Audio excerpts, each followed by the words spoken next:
Assalamu alaikum everyone. We are back with the discussion of remaining part of chapter number 14. Our subject is organizational behavior. Yesterday we ended our discussion with the half of the chapter that was leadership styles and behaviors. हमने इसमें leadership को define किया था, leadership का role देखा था कि ये OB integrated model में कहाँ पे place होता है और कैसे influence करता है हमारे various variables को. And it is part of group mechanisms. इसको हम डिस्कस कर रहे थे. तो हमने इसमें लीडरशिप को डिफाइन किया, इसमें लीडरशिप की बेसिक्स को देखा, फिर हमने लीडरशिप की इफेक्टिवनेस की बात की और उसमें कहा कि वो इफेक्टिवनेस जो है that is being reported by employees and you can say the followers. But ये डिपेंड करता है कि फॉलोअर्स के साथ एक्सचेंज कैसा है या रिलेशन कैसा है. तो उसके लिए हमने लीडर मेंबर एक्सचेंज थ्योरी को डिस्कस किया, कैसे रिलेशंस फॉर्म होते हैं, एक्सचेंजेस फॉर्म होते हैं विद द लीडर, उसको डिस्कस किया. इन ग्रुप आउट ग्रुप मेंबर्स को डिस्कस किया और इन ग्रुप कौन होते हैं, आउट ग्रुप कौन होते हैं, उनको डिफाइन किया. किन लोगों को लीडर्स इन ग्रुप के तौर पे सेलेक्ट करते हैं, ठीक है, और इन ग्रुप मेंबर्स और आउट ग्रुप मेंबर्स के लीडर के साथ किस तरह के रिलेशंस होते हैं, कितना ट्रस्ट होता है, रिस्पेक्ट होती है, ऑब्लिगेशन कितना फील करते हैं इन ग्रुप और आउट ग्रुप के लोग. ये सारा इसमें डिस्कस हमने किया था.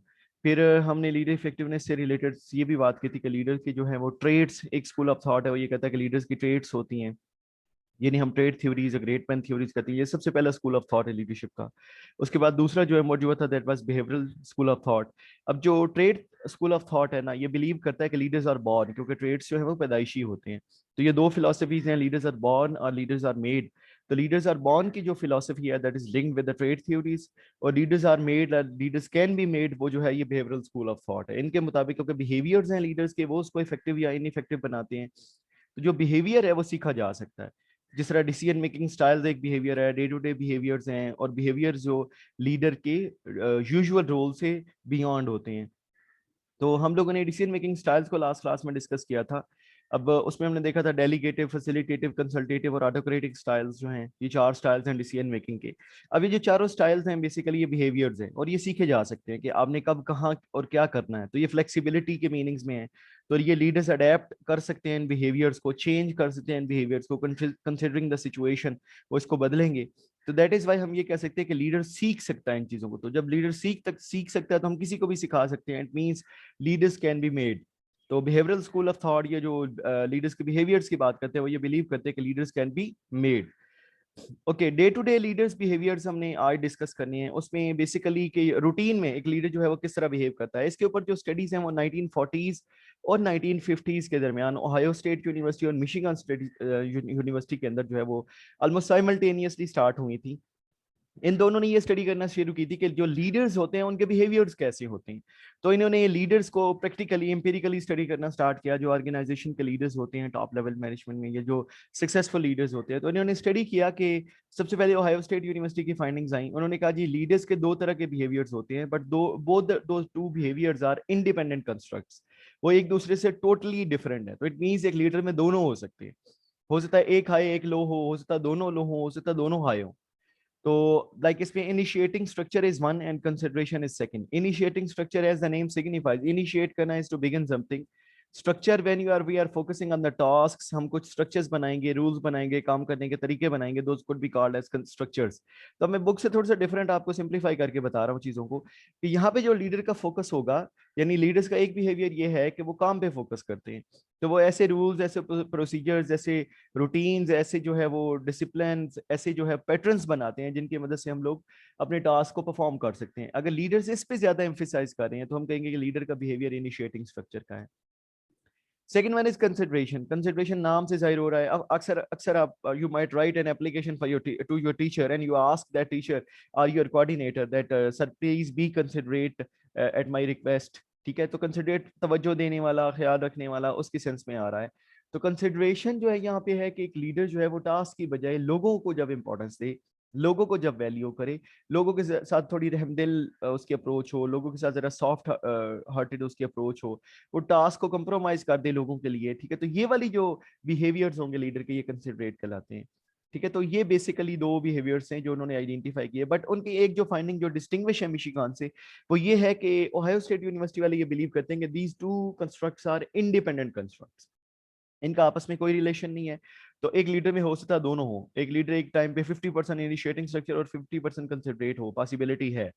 ठीक है, या 80-20 हो जाए या 100-0 हो जाए, ठीक है, तो कोई भी रेशो हो सकती है, एक होगा तो दूसरा जरूरी नहीं कि हो भी सकता है, नहीं भी हो सकता। Michigan university study simultaneously start हुई। उन्होंने ये कहा कि बिहेवियर्स दो तरह की होते हैं, ठीक है, उन्होंने उसको नाम दिया टास्क ओरिएंटेशन का और एम्प्लॉय ओरिएंटेशन का। ये टास्क ओरिएंटेशन का दूसरा नाम परफॉर्मेंस ओरिएंटेशन भी है, और एम्प्लॉय ओरिएंटेशन का दूसरा नाम जो है वो पीपल ओरिएंटेशन का भी है। अगर आप गौर करें, जो टास्क ओरिएंटेशन है, it is almost parallel to initiating structure, क्योंकि वहां लीडर को जो है वो फोकस कर रहा होता है टास्क पे। तो यहाँ भी उसकी ओरिएंटेशन ज्यादा किस तरफ है, टास्क के ऊपर है। और कंसिडरेशन है उसमें, वो लोगों को वैल्यू करता है रादर देन द टास्क। तो यहाँ पे एम्प्लॉय ओरिएंटेशन या पीपल ओरिएंटेशन उसकी रिलेटिवली ज्यादा है, ठीक है। तो ये जो है ये कंसिडरेट या कंसिडरेशन स्टाइल है एक लीडर का। तो अब इनका और ओहायो का डिफरेंस कहाँ पे आया, वो ये है कि ये बिलीव करते हैं कि जो लीडरशिप है ये एक ही कॉन्टिन्यूम, एक ही स्टिक की दो एंड्स हैं। तो लीडर या तो टास्क ओरिएंटेड हो सकता है या पीपल ओरिएंटेड हो सकता है, वो दोनों पे फॉल नहीं कर सकता। This is a major difference between both the theories. अच्छा, अब ये तो बिहेवियर्स हुए ना। अब इशू इज दैट कि ये बिहेवियर्स जो है may not be common, may not be actually the same.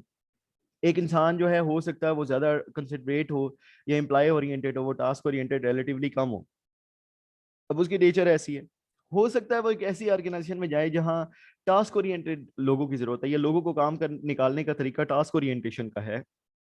तो इसका मतलब ये हुआ कि वो लीडर वहां फेल हो जाएगा, क्योंकि वो तो कंसिडरेट है, वो एम्प्लॉय ओरिएंटेड है।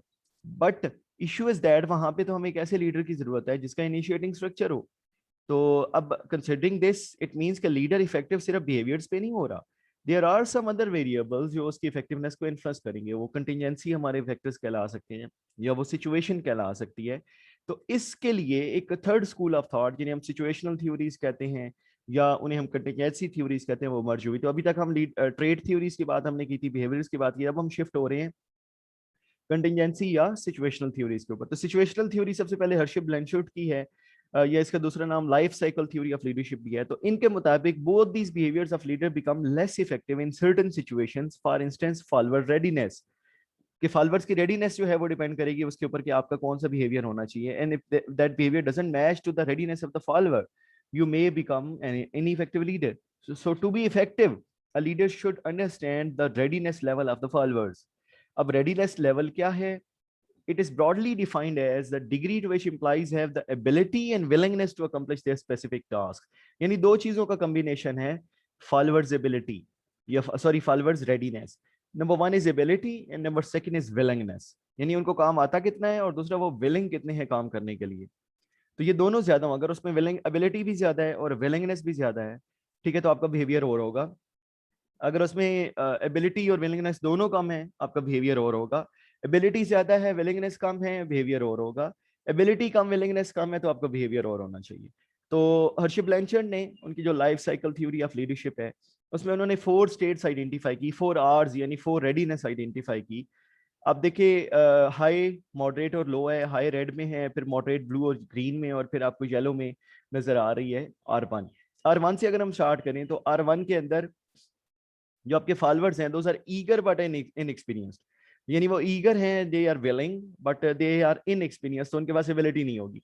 इन दैट केस वो विलिंग है तो मोटिवेशन तो उनका हाई है ना, तो आपको मोटिवेशन जो है मजीद दिलाने की जरूरत नहीं है, आपने उनको काम सिखाना है क्योंकि उनके पास एक्सपीरियंस नहीं है। तो यहाँ आपने टास्क पे फोकस करना है, यानी आपका स्टाइल जो है वो इनिशिएटिंग स्ट्रक्चर हाई होगा, और आपका जो कंसिडरेट होगा वो रिलेटिवली लो होगा। तो हाई और लो आपको बना, तो इस स्टाइल को हम कहेंगे टेलिंग स्टाइल। आपने फॉलोअर्स को बताना है how to do that task, because उनमें एबिलिटी नहीं है, जो कमी है वो आपने पूरी करनी है। Then second one is R2, task seem harder than expected. यानी वो एक्सपेक्टेड से ज्यादा हार्ड है। इन दैट सिनेरियो जारी बात है, they may lose their willingness as well, क्योंकि काम तो बड़ा मुश्किल है, काम उनसे हो नहीं रहा, तो एबिलिटी भी उनको सिखानी पड़ेगी और साथ उनको मोटिवेट भी करना पड़ेगा, उनकी विलिंगनेस भी बढ़ानी पड़ेगी। तो here you have to adept a selling style. ठीक है, आपने जिस तरह सेलिंग नहीं करते कि एक ब्रांड की वैल्यू भी जनरेट करते हैं, लोगों को विलिंग विलिंग भी करते हैं और लोगों को इस काबिल भी बनाते हैं, उनको डिस्काउंट पे सेल भी कर देते हैं।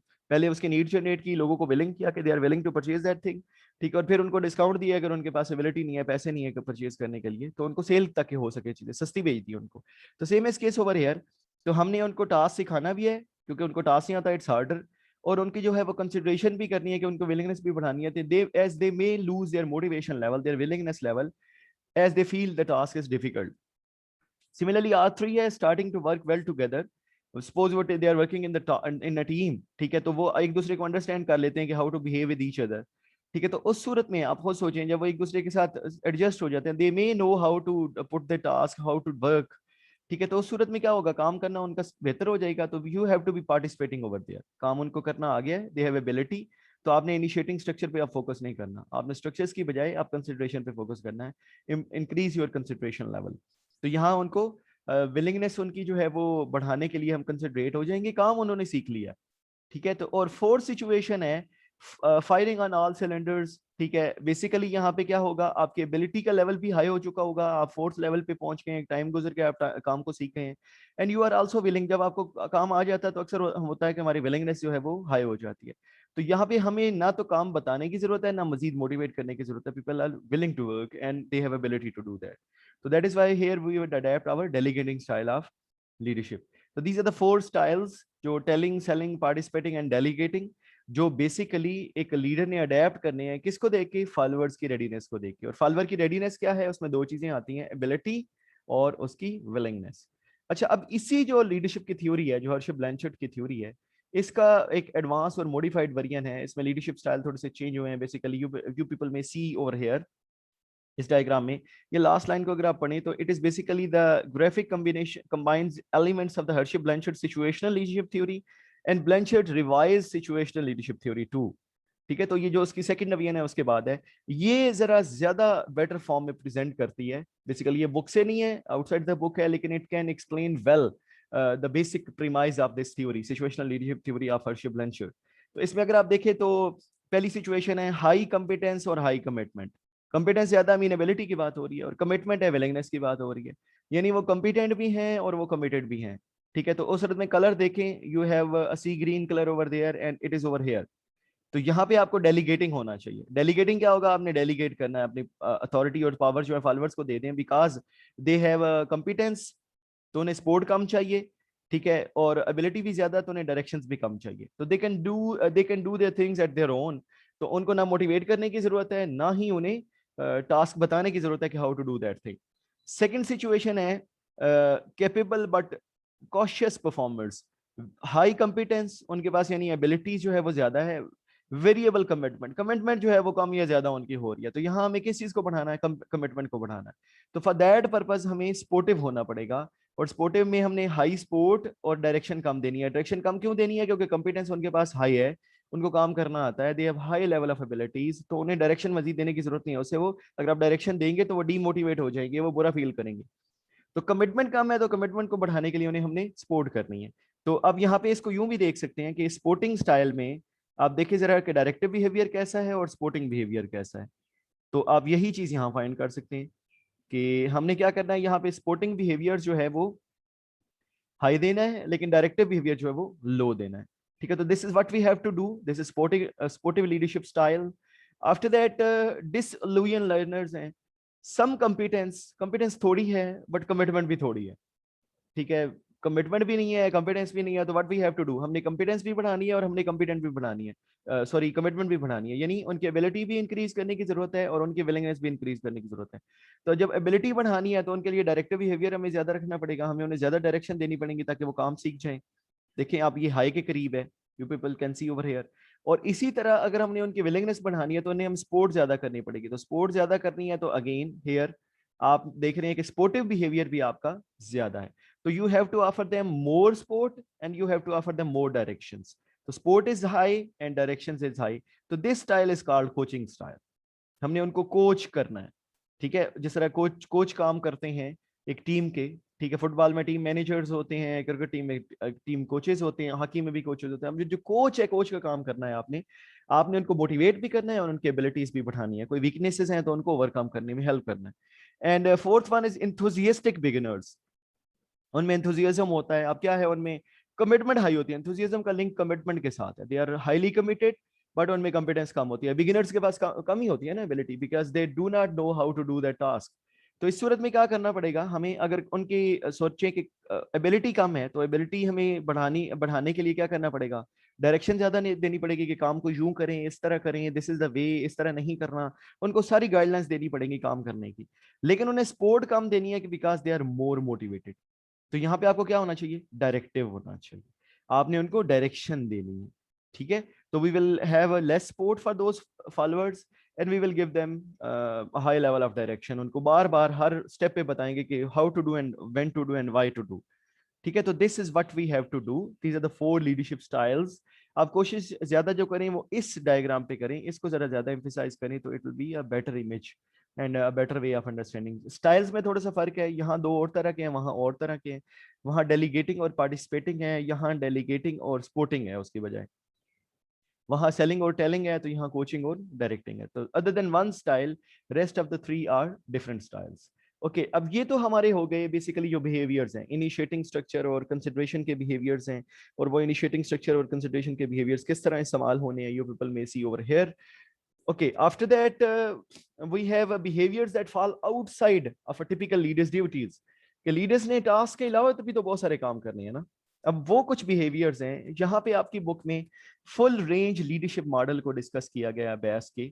अब उसके अंदर जो है वो 3 अप्रोचेस हैं लीडरशिप की, ट्रांसफॉर्मेशनल, लेसिस फेयर और ट्रांजेक्शनल लीडरशिप।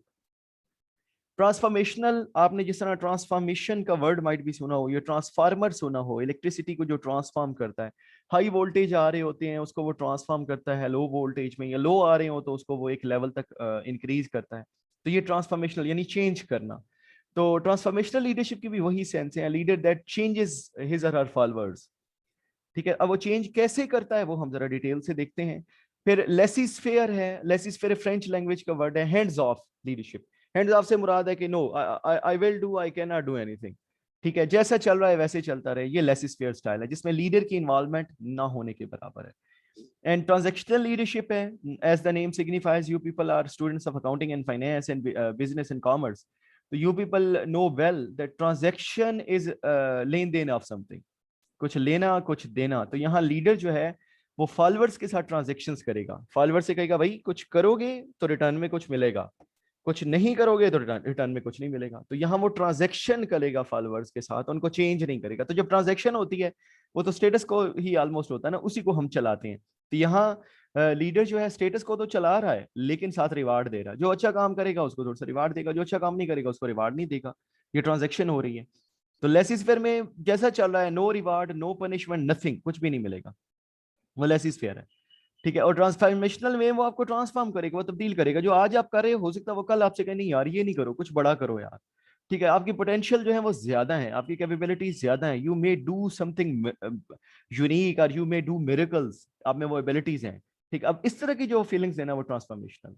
तो अब जरा इसकी जो वर्ल्डली डेफिनेशन है जो बुकिश है उसको देख लेते हैं। Transformational leadership involves inspiring followers to commit to a shared vision that provides meanings to their work while also serving as a role model who helps followers develop their own potential and view problems from a new perspective. अब इन चीजों को अगर आप देखें तो ये सारी change के पर्सपेक्टिव है। इंस्पायरिंग फॉलोअर्स, लोगों को इंस्पायर करना, ठीक है, असर करना, उन पे जादू सा कर देना। To commit to a shared vision that provides meanings to their work. काम सिर्फ काम ना समझे, काम में उनको अहमियत फील हो, यार this work is very important for me, I have to do this work, if I am unable to do this work I am nothing. इस तरह की फीलिंग्स जनरेट करना, ये मीनिंगफुलनेस है।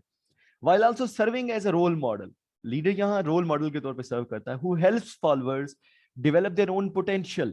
ठीक है, वो फॉलोअर्स को पोटेंशियल्स को डेवलप करने में हेल्प करता है। Development is in for future, कि वो फॉलोअर्स को डेवलप करता है। यार you have to become the best thing, you have to become the best employ in the future, you have to become CEO of the company, you have to become principal of the department.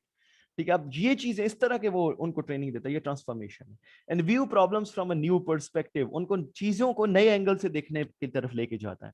तो वो status को तो तोड़ रहा है ना, नई सोच दे रहा है, नए पर्सपेक्टिव से देखने के लिए, आपके पोटेंशियल को डेवलप कर रहा है, कि फ्यूचर के लिए आपको तैयार कर रहा है। तो आप एक आज जैसे तो नहीं रहेंगे, आप आपका आज कल से बेहतर होगा। ठीक है, तो वो ट्रांसफॉर्मेशन है। आप देख लें, आप सल्लम नबी अल्लाह के जितने भी थे, अल्लाह के वली, ठीक है, जो नेक लोग होते हैं, वो ट्रांसफॉर्म करते हैं आपको, एक हालत से दूसरी हालत में बदलते हैं। लेसिस्फेयर क्या है? Represented by the red cube. ये डायग्राम है बेसिकली, आप यहाँ से देख सकते हैं, इसको हम अभी डिस्कस भी कर लेते हैं। तो represent by the red cube which is avoidance of leadership all together. अब देखिए यहाँ पे इसको डायग्राम को उन्होंने बेसिकली यूं शो किया है कि आप यहाँ से देख सकते हैं कि बेसिकली लीडर जो है वो इफेक्टिव है या इनइफेक्टिव है, एक्टिव है या पैसिव है। ठीक है, तो इफेक्टिवनेस हाई है, तो अब देखिए इफेक्टिवनेस हाई कहाँ है, या इसमें हाई है या इसमें हाई है। ठीक है, और एक्टिव किस में ज्यादा है? एक्टिव जितना इस सेंटर पॉइंट से राइट पे जाते जाएगा एक्टिव होगा, तो ये एक्टिव ज्यादा है बनिस्बत ट्रांजैक्शनल कंटिजेंट रिवार्ड के। ठीक है, तो सबसे ज्यादा एक्टिव जो है और सबसे ज्यादा इफेक्टिव जो है वो ट्रांसफॉर्मेशनल है। इसी तरह अगर आप लेसिस्फेयर पे आ जाएं, द सेकंड एक्सट्रीम, यहाँ ये सबसे लेस इफेक्टिव है यानी इनइफेक्टिव है, और सबसे ज्यादा पैसिव है। यानी पैसिव क्या होता है? एक्टिव एक्टिव होता है ना जो एक्टिव होते हैं, पैसिव होते हैं जो साइलेंट होते हैं। तो हियर लीडर इज साइलेंट और इनइफेक्टिव है, जो ऐसे गलत हो रहा है, ठीक हो रहा है, अच्छा हो रहा है, बुरा हो रहा है, leader is doesn't bother, leader involve ही नहीं होता, उसने हाथ खड़े किए हुए, हैंड्स ऑफ लीडरशिप। ठीक है, तो ये जो है बेसिकली लेसिस फेयर लीडरशिप है। तो ये ट्रांसफॉर्मेशनल के बिल्कुल अपोजिट है। तो इसमें represented by the end cube, red cube, which is avoidance of leadership all together. Important actions are delayed, responsibility is ignored, and power and influence go unutilized. जो power और influence करने की ability है leader के पास, वो उसको utilize ही नहीं करता। ठीक है, ये लेस फेयर लीडरशिप है। देन ट्रांजैक्शनल लीडरशिप है, which occurs when the leader rewards or disciplines the followers depending on the adequacy of the followers performance. Again, जो करंट जॉब है उसके ऊपर आपने जैसा परफॉर्म किया है उसके मुताबिक आपकी जो है वो रिवार्ड्स हैं और उसके मुताबिक आपके साथ ट्रीटमेंट है। ये ट्रांजैक्शनल लीडरशिप है। ठीक है, तो अब ये सेंटर में आती है, ट्रांजैक्शनल जो है ट्रांसफॉर्मेशनल और लेस स्फीयर के दरमियान में है। अब जरा हम इनको डिस्कस करते हैं। हम पहले ट्रांजैक्शनल के एलिमेंट्स को देखते हैं। There are 3 dimensions of transactional leadership. You people can see contingent reward, active management by exception और पैसिव मैनेजमेंट बाय एक्सेप्शन, या इसको मैनेजमेंट बाय एक्सेप्शन एक्टिव और मैनेजमेंट बाय एक्सेप्शन पैसिव भी कहते हैं, MBEA और MBEP। ठीक है, और कंटिंजेंट रिवार्ड है, इनको हम जरा डिस्कस करते हैं। तो पहले देखिए पैसिव मैनेजमेंट बाय एक्सेप्शन है और passive management by exception, active passive management by exception है। अब इन दोनों को, एक्टिव और पैसिव के वर्ड को फिलहाल छोड़ें, अपने जहन में लाएं। मैनेजमेंट बाय एक्सेप्शन, एक्सेप्शन क्या होती है? ठीक है, जिस तरह हम अक्सर कहते हैं that person is exception to others, this is exception to the rule. ठीक है, हम अक्सर कहते हैं यार यू आर एन एक्सेप्शन, आप तो बंदे नॉर्मल हो ही नहीं ना, नॉर्मल से हटके हो। यानी यहाँ पे नॉर्मल से हटके बात हो रही है कि यहाँ जो मैनेजमेंट होगी वो नॉर्मल से हटके होगी। यहाँ लीडर जो है वो देखेगा कि कौन जो है वो नॉर्मल से हट रहा है, कौन नॉर्मल से बियॉन्ड यानी पॉजिटिवली ज्यादा जा रहा है, ज्यादा जा रहा है, अबव एवरेज जा रहा है, और कौन बिलो एवरेज जा रहा है। अब उनको या वो एक्टिवली देखेगा या वो पैसिवली देखेगा। तो पैसिव मैनेजमेंट बाय एक्सेप्शन से मुराद ये हुआ कि फॉलोअर जो है वो साइलेंस में बैठ के आराम से रिलैक्स होके वेट करता है कि कौन जो है वो एवरेज से बियॉन्ड जा रहा है, अबव एवरेज या बिलो एवरेज जा रहा है। जो अबव एवरेज जा रहा है जाहिर बात उनको रिवार्ड देंगे, जो बिलो एवरेज है उनको जाहिर बात या पनिशमेंट होगी या उनका रिवार्ड रोक लिया जाएगा या उनको जो है वार्निंग दी जाएगी या उनको ट्रेनिंग दी जाएगी। ठीक है, लेकिन लीडर इंतजार करेगा कौन क्या करता है। और एक्टिव मैनेजमेंट में एक्सेप्शन ये है कि लीडर जो है वो एक्टिवली ढूंढता है हर एक्टिविटी के दौरान कि व्हाट्स हैपनिंग ओवर देयर। एक टास्क हो रहा है और टास्क के परफॉर्मेंस के दौरान अगर लीडर इज वंडरिंग अराउंड, ठीक है, इधर उधर फिर रहा है और देख रहा है कौन ठीक, कौन अबव एवरेज काम कर रहा है और कौन बिलो एवरेज काम कर रहा है, तो ये एक्टिव है। और अगर वो वेट करता है कि नहीं टास्क शाम तक मुकम्मल हो जाए, तो मुकम्मल होने के बाद मैं देखूंगा कौन एक्टिव है और कौन जो है अबव एवरेज और बिलो एवरेज है, तो वो पैसिव होगा। तो पैसिव में अगर आप बुकिश देखें तो the leader waits around for mistakes and errors and then takes corrective actions as necessary. मैंने बताया जो अबव एवरेज होगा उसको रिवार्ड देगा लीडर, जो बिलो एवरेज है उसको हो सकता है पनिश करे, हो सकता है उसको जो है वो ट्रेनिंग दे, हो सकता है उसको मोटिवेट करे, हो सकता है उसको सिखाए काम के नहीं तुम्हें करना नहीं आ रहा। और एक्टिव में है the leader arranges to monitor mistakes, यहाँ मॉनिटर कर रहा है ना errors actively, and again takes corrective actions when required. यहाँ मौके पे गलती हुई फौरन ठीक की, वहां जो पैसे में होगा गलती के बाद टाइम गुजरने के बाद उसको करेक्ट किया जाएगा। तो ये दोनों तरीके अल्टीमेटली वही हैं कि आपने ये देखना है कि अबव एवरेज या बिलो एवरेज कौन है, कौन अच्छा या बुरा परफॉर्मर है, और उसके मुताबिक आपने उनको ट्रीट करना। तो यहाँ अगर आप गौर करें तो ट्रांजेक्शन ही हो रही है ना। तो this is why these two are the dimensions of transactional leadership. Contingent reward, आप अकाउंटिंग के स्टूडेंट्स हैं, you people are well familiar with the word contingent. Contingent liabilities होती हैं, कंटिंजेंट एसेट्स होते हैं। तो कंटिंजेंट लाइबिलिटीज वो होती हैं जो दोज मे और मे नॉट अराइज, इसी तरह कंटिंजेंट एसेट्स है दोज मे और मे नॉट अराइज। ठीक है, तो जिस तरह आप देखें आपके बैड डेट्स होते हैं, समटाइम हम उसको कंटिजेंट के तौर पे ट्रेड करते हैं कि those may recover in future, ठीक है। तो कंटिजेंट रिवार्ड भी इसी तरह है, वो रिवार्ड जो हो भी सकता है नहीं भी हो सकता, मिलेगा नहीं मिलेगा, दोनों पॉसिबिलिटीज हैं। तो it represents a more active and effective brand of transactional leadership in which the leader attains followers agreement on what needs to be done using promised or actual rewards in exchange for adequate performance. तो again यहाँ performance के साथ link कर देता है जो leader होता है वो रिवार्ड को, और वो ये देखता है कि परफॉर्मेंस एग्रीमेंट होता है, एवरीवन इज टोल्ड कि आप जैसा परफॉर्म करेंगे वैसा रिवार्ड होगा, but that reward is condition to performance. The one who is at average performance उसको एवरेज रिवार्ड मिलेगा, the one who is above average in performance उसको अबव एवरेज रिवार्ड मिलेगा, and the one who is below average, you people may imagine कि उसको reward भी below average मिलेगा। तो this is already settled. तो again reward is condition to performance, it is contingent upon performance.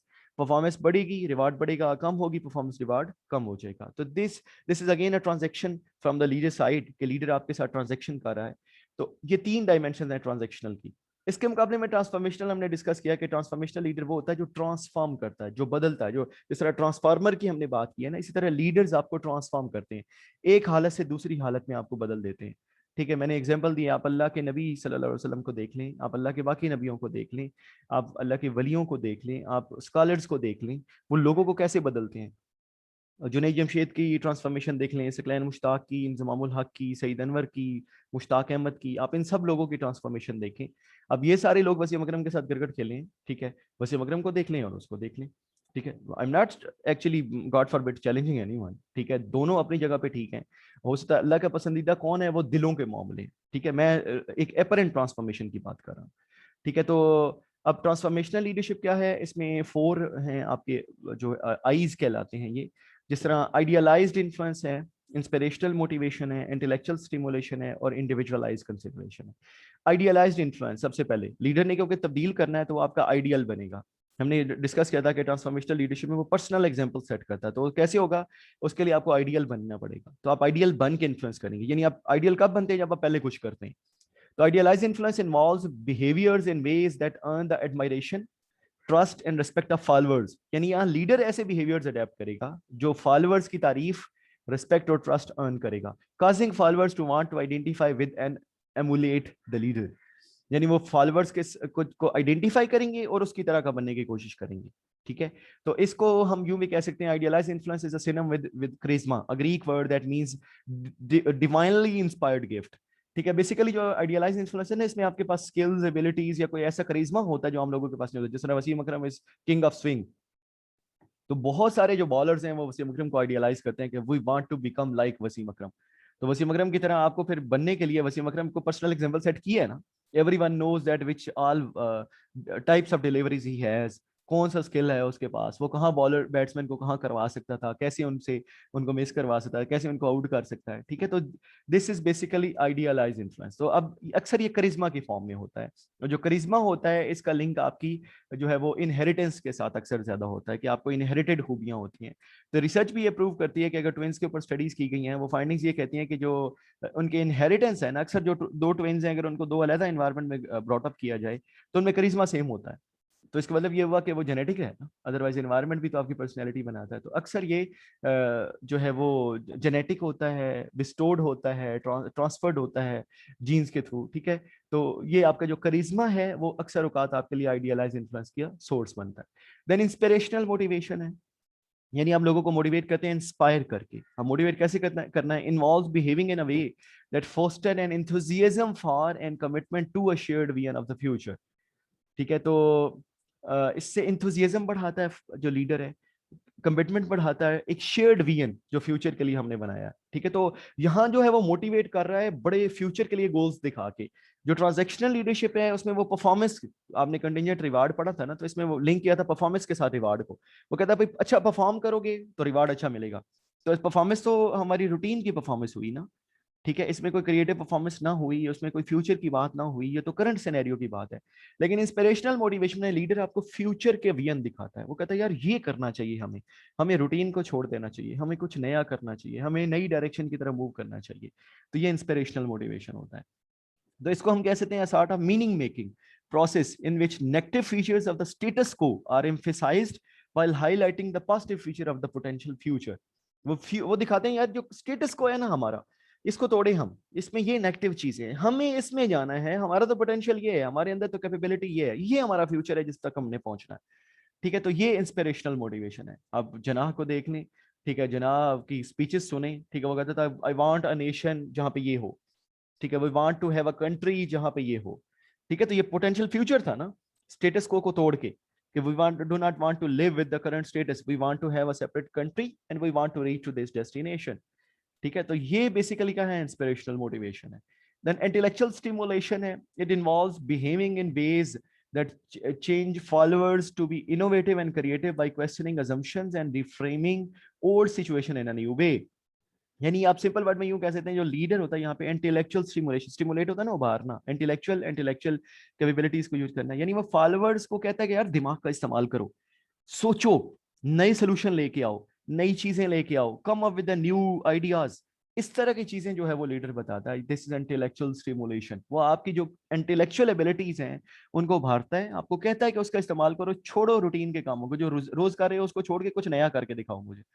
तो again leader, जब ये leader करेगा, ये करवाएगा फॉलोअर्स से, तो फॉलोअर्स बदलेंगे, चेंज होंगे। And fourth one is individualise consideration. Consideration है ना कि पीपल ओरिएंटेशन, या तवज्जो देना किसी पे, इंडिविजुअलाइज एक एक पे। तो क्योंकि यहाँ लीडर ने बदलना है सबको, तो हर बंदा एक स्टिक से नहीं बदल सकता, आपको हर बंदे के लिए अलग अप्रोच अडेप्ट करनी पड़ेगी, हर बंदे के लिए अलग जो है हो सकता है ट्रीटमेंट करनी पड़ेगी, हर बंदे के लिए अलग मेडिसिन हो सकता है आपने अगर उसको चेंज करना है तो यहाँ पर इंडिविजुअलाइज कंसिडरेशन से मुराद ये है कि आप हर फॉलोअर को इंडिविजुअल लेवल तक जानेंगे, उसके पोटेंशियल्स को देखेंगे, उसके एबिलिटीज को देखेंगे, उसके विलिंगनेस को देखेंगे, और उसके मुताबिक आप अडेप्ट करेंगे अपने, उसे उसे कहेंगे कि अडेप्ट करके कि आपको ये करना चाहिए, आपको ये सूट करता है, this is meant for you, you have potential of this thing. ठीक है, तो ये करना, ये इंडिविजुअलाइज कंसिडरेशन है। जिस तरह कैप्टन है ना क्रिकेट टीम का, उसको आइडेंटिफाई करना चाहिए, this man could be the opener, this man could be one down, this could be two down position, this could be at tail ender position, this could be at middle order position, that man could be a very good like a person who can stand in the slips, first slip और second slip में, this person could be good for the gully। ठीक है, ये person long on और long on की position पे बेहतर है। ठीक है, तो this person should be bowler who should start bowling the first over ball, जिसको करना चाहिए। अब ये इंडिविजुअलाइज कंसिडरेशन है, कैपेबिलिटीज को देख के, स्किल्स को देख के, उसको देख के आप प्लान करें। ठीक है, तो दिस इज इंडिविजुअलाइज कंसिडरेशन। उसके मुताबिक अब लीडर ने बदलना है फॉलोअर्स को, तो इसको हम यूं कह सकते हैं, it involves behaving in way that help followers achieve their potential through coaching, development and mentoring. Again her individual का अपना पोटेंशियल है, उसको कोचिंग के थ्रू, डेवलपमेंट के थ्रू और मेंटरिंग के थ्रू इंप्रूव करना, this is individualise consideration. Mentoring जो होता है और कोचिंग ये डिफरेंट है। मेंटोरिंग के अंदर आप एक इंडिविजुअल को पर्सनल लेवल तक भी डेवलप करते हैं और प्रोफेशनल डेवलपमेंट भी करते हैं, यानी उसमें एक इंडिविजुअल, एक जो बंदा होता है उसके साथ लोगों को अटैच कर दिया जाता है, जो बंदा जिसके साथ अटैच होते हैं, दिस इज मेंटोर। और जो जो अटैच लोग होते हैं वो मेंटोरी या प्रोटेगी कहलाते हैं। ठीक है, तो कोच भी इसी तरह होता है, कोच के साथ लोग अटैच हो जाते हैं, लेकिन कोच आपको सिर्फ प्रोफेशनल ग्रूमिंग कर रहा है, जो मेंटोर है वो आपको पर्सनल ग्रूमिंग भी करता है। आप अपनी पर्सनल लाइफ की प्रॉब्लम्स, अपनी प्रोफेशनल प्रॉब्लम्स, अपनी इंडिविजुअल प्रॉब्लम्स, आपकी सोशल प्रॉब्लम्स, वो सब में आपको हेल्प करता है, दैट इज मेंटोर। ओके, तो this is the sum up of the whole chapter के लीडर इफेक्टिव कब होंगे। नंबर वन, उसमें उसका डिसीजन मेकिंग स्टाइल है, डेलीगेटिव, फैसिलिटेटिव, कंसल्टेटिव और ऑटोक्रेटिक, हमने डिस्कस किया था। आफ्टर दैट हमने ये डिस्कस किया था कि उसके दो बिहेवियर्स है, इनिशिएटिंग, स्ट्रक्चर और कंसिडरेशन, वो उस पर इफेक्टिवनेस पे डिपेंड करेंगे। और हमने फिर लीडरशिप की जो other than the routine task behaviours हैं वो डिस्कस किए हैं, जो फुल रेंज लीडरशिप मॉडल जिसका नाम है ट्रांसफॉर्मेशनल, ट्रांजेक्शनल और लेसिस्फेयर, और ये किस तरह लीडरशिप को इफेक्ट करती हैं। अब वन मोर थिंग जो रहती है, सम टाइम ऐसी सिचुएशंस अराइज होती हैं जिसके अंदर लीडर जो है उसकी इंपॉर्टेंस कम हो जाती है, या लीडर की वैल्यू कम हो जाती है। उस सिचुएशन को हम कहते हैं सब्स्टिट्यूट्स फॉर लीडरशिप मॉडल, कि सम टाइम लीडर की जरूरत नहीं होती या कम पड़ जाती है जरूरत। तो वो दो सिचुएशंस होती हैं, एक सब्स्टिट्यूट्स कहलाते हैं, एक न्यूट्रलाइजर्स कहलाते हैं। सब्स्टिट्यूट्स जो हैं वो क्या है, substitutes reduce the importance of leader while simultaneously providing a direct benefit to employees performance। यानी वो लीडर की इंपॉर्टेंस को जो है वो कम कर देते हैं, यानी there is something that is substitute of a leader. ठीक है, तो जिस तरह आप एक ग्रुप है, आपका ग्रुप बहुत अच्छा बना हुआ है, तो आपका लीडर की जरूरत नहीं है, सम टाइम ग्रुप की अंडरस्टैंडिंग इतनी अच्छी है कि आपको लीडर के बगैर भी आप काम कर लेते हैं। ठीक है, तो दैट इज सब्स्टिट्यूट। ठीक है, तो उस सूरत में लीडर की इंपॉर्टेंस कम हो जाएगी, दो के लीडर की प्रेजेंस जरूरी है। न्यूट्रलाइजर्स हैं in contrast only reduce the importance of leader. ठीक है, वहां जो है वो लीडर की इंपॉर्टेंस सिर्फ रिड्यूस होती है, परफॉर्मेंस पे उसका इम्पैक्ट नहीं पड़ता है। लाइक आप यहाँ पे नीचे देख सकते हैं सब्स्टिट्यूट्स और न्यूट्रलाइजेस को। आप न्यूट्रलाइजेस देखें, इसमें टास्क स्टेबिलिटी है, having task with a clear unchanging sequence of steps. अगर उसमें चेंज नहीं हो रहे हैं, ठीक है, तो आप अच्छा काम करेंगे तो आपकी परफॉर्मेंस बेहतर हो जाएगी। ठीक है, तो लीडर के बगैर भी आप काम चला लोगे। तो यहाँ लीडर को अपना स्टाइल जो है वो चेंज कर लेना चाहिए। ठीक है, तो लीडर ज्यादा इन्वॉल्विंग लीडर ना हो, लीडर ज्यादा डायरेक्टिव लीडर ना हो, डेलीगेटिव लीडर हो जाए, एक साइड पे बैठ जाए। ठीक है, क्योंकि सब्स्टिट्यूट ऑफ लीडर्स और न्यूट्रलाइजर्स जो है बड़े इफेक्टिवली काम कर रहे हैं। तो this is how a leader can influence followers. ठीक है, तो इसमें हमने 3 अप्रोचेस को डिस्कस कर लिया, ट्रेट अप्रोच, बिहेवियरल अप्रोच और कंटिजेंसी अप्रोच। कंटिजेंसी अप्रोच के अंदर हमने जो है वो life cycle theory of leadership, या जिसे हम सिचुएशनल लीडरशिप थ्योरी भी कहते हैं, और उसके अंदर हम लोगों ने 4 लीडरशिप मॉडल, ठीक है, ट्रांसफॉर्मेशनल, ट्रांजैक्शनल और लेसिस फेयर, वो तीनों डिस्कस किए हैं। बिहेवियरल में हमने ओहायो और मिशिगन स्टेट यूनिवर्सिटी की जो स्टडीज थी उनको डिस्कस किया है। और ट्रेड थ्योरीज में हमने ग्रेट मैन थ्योरी या ग्रेट पर्सन थ्योरी जो है ट्रेड्स के, वो डिस्कस किए हैं। तो ये basically 3 basic school of thoughts हैं जो लीडरशिप के एग्जिस्ट करते हैं अभी तक। तो we are done with this chapter बच्चों। We will be having a quiz of this chapter, and the remaining chapters जो हमारे पहले जिनके क्विज नहीं हुआ उनका कमिंग में वो हम डिस्कस कर लेंगे इंशाल्लाह। I will inform to the CR, after discussion with the CR you people may contact CR, वो जो आपको बता देंगे सारी डिटेल्स के साथ। तो best wishes for you all, stay safe, अपना ख्याल रखें, अपनी सराउंडिंग्स का ख्याल रखें, प्लीज एसओपीज को फॉलो करें। ठीक है, दिस इज अ टाइम जब जो क्राइसिस में है पूरी दुनिया। ठीक है, एंड आई जस्ट इमेजिन कि काश के हम लोग जो हैं वो अपने नबी की सुन्नत और अपने दीन पर अमल करते तो कितना अच्छा होता। हमें कोरोना के फैलने को हमारे दीन ही रोक लेता है। मैंने आपको बताया था प्रीवियस लेक्चर में भी कि हमें हमारे नबी सल्लल्लाहु अलैहि वसल्लम की टीचिंग्स हैं कि आप उस शहर को ना छोड़ें, उस शहर में ना जाएं, मूवमेंट्स रोक दें जब एक जगह पे पेंडेमिक फैली हो। तो we should have stopped it. ठीक है, तो मे अल्लाह कीप अस सेफ, ठीक है, हेल्दी, ठीक है, खुश रहें और दूसरों का ख्याल रखें और अपना भी ख्याल रखें। जज़ाकल्लाह खैर, बहुत शुक्रिया, अल्लाह हाफिज़।